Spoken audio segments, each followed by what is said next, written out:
मारा मारा मला मला मारा. परांजपे नाही, काका, काय करताय तुम्ही? तुमच्या हाताने- काहीतरी काय वेड्यासारखं. तुम्ही एवढे वर्ष काडी काडी साठवून उभं केलेलं हे घर माझ्यामुळे त्या नालायक माणसाच्या घशात जाणार होतं. मला अक्षरशः मेल्याहून मेल्यासारखं झालंय हो. कोण कुठला तो पंड्या, कोणीतरी मला त्याचा रेफरन्स काय देतं.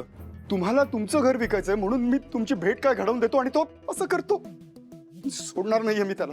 तरी बरं काका, आपल्यासारख्या चांगल्या माणसाच्या पाठीशी देव असतो म्हणतात ना, ते हे असं. तुमच्या घराचे पेपर्स ज्याने तयार केले ना, तो माझा मित्र आहे.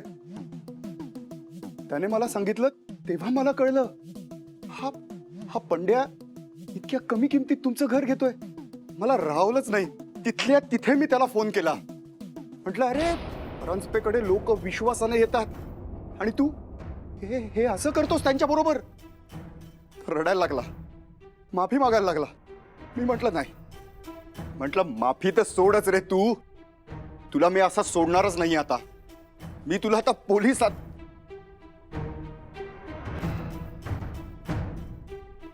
पोलिसातच देणार आहे.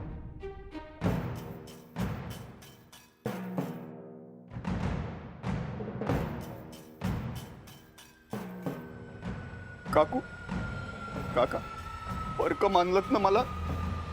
नेहाजींचं घर वाचवायचं आपण सगळ्यांनी मिळून ठरवलंय.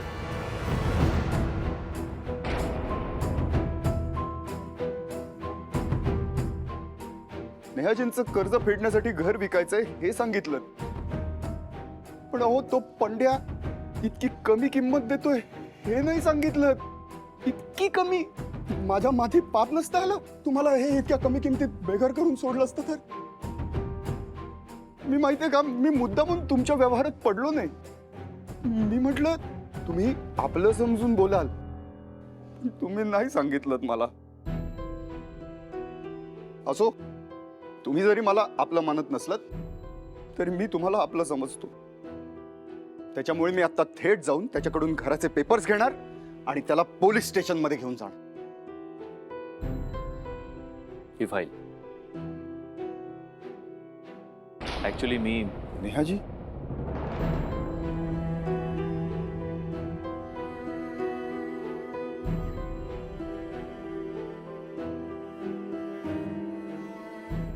आम्हाला माफ करा नेहाजी. म्हणजे मी, काका, काकू आम्ही खोटं बोललो तुमच्याशी, पण तुम्हाला दुखवायचं नव्हतं. आमच्याकडून नाही, माझ्याकडून चूक झालीये. पण या चुकीचं प्रायश्चित्त करायची एक संधी मला तुमच्याकडून हवी आणि ती मी हक्काने मागतोय. आज संध्याकाळपर्यंत तुमच्या कर्जाची मुदत वाढवून नाही घेतली ना, तर हा परांजपे तुम्हाला तोंड नाही दाखवणार नेहाजी.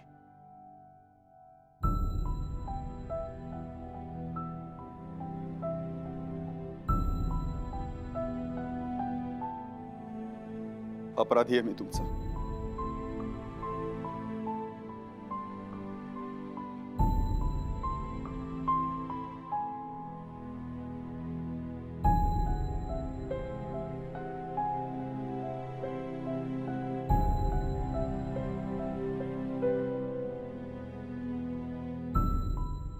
नेहा, तू प्लीज वाईट वाटून घेऊ नकोस.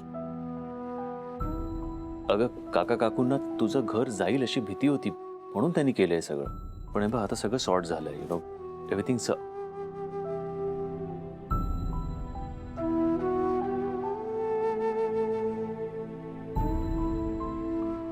काका, काका का केलं तुम्ही असं?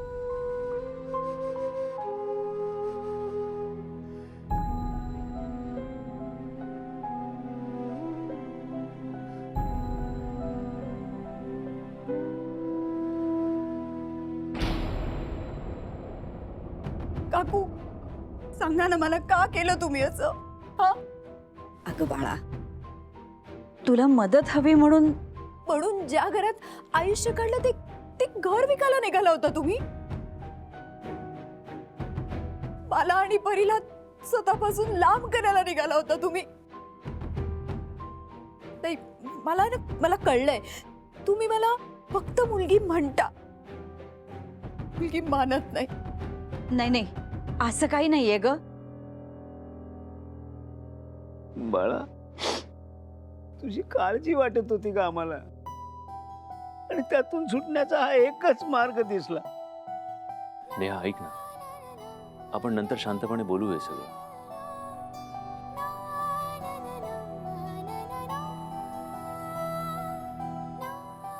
म्हणजे तुला हे सगळं माहिती होतं? मला आज सकाळीच कळलं सगळं. तू पण मला नाही सांगितलं. नेहा, मी काय बोलू नकोस. इतर परांजपे आता बोलले म्हणून ते तर मला तर हे कधीच कळलं नसतं.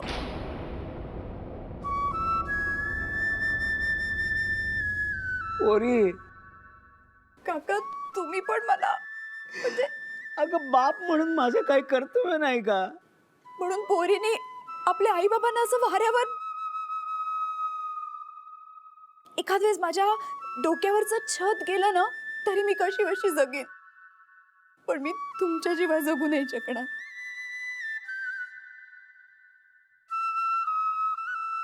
यापुढे माझ्या आणि परीपासून कुठल्याही कारणाने लांब जायचा विचारही आणायचा नाही डोक्यात.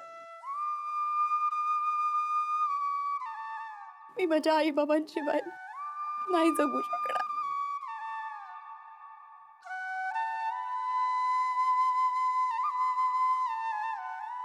मला कधी असं लांब जगा करू प्लीज बाळा हो.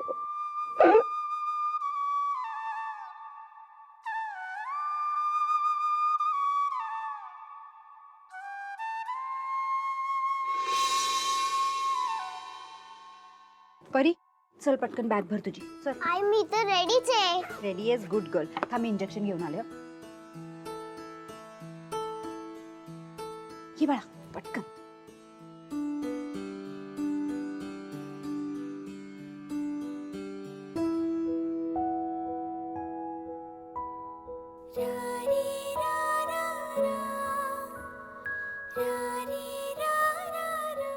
आई तू रडू नकोस, तू स्ट्रॉंग आहेस ना.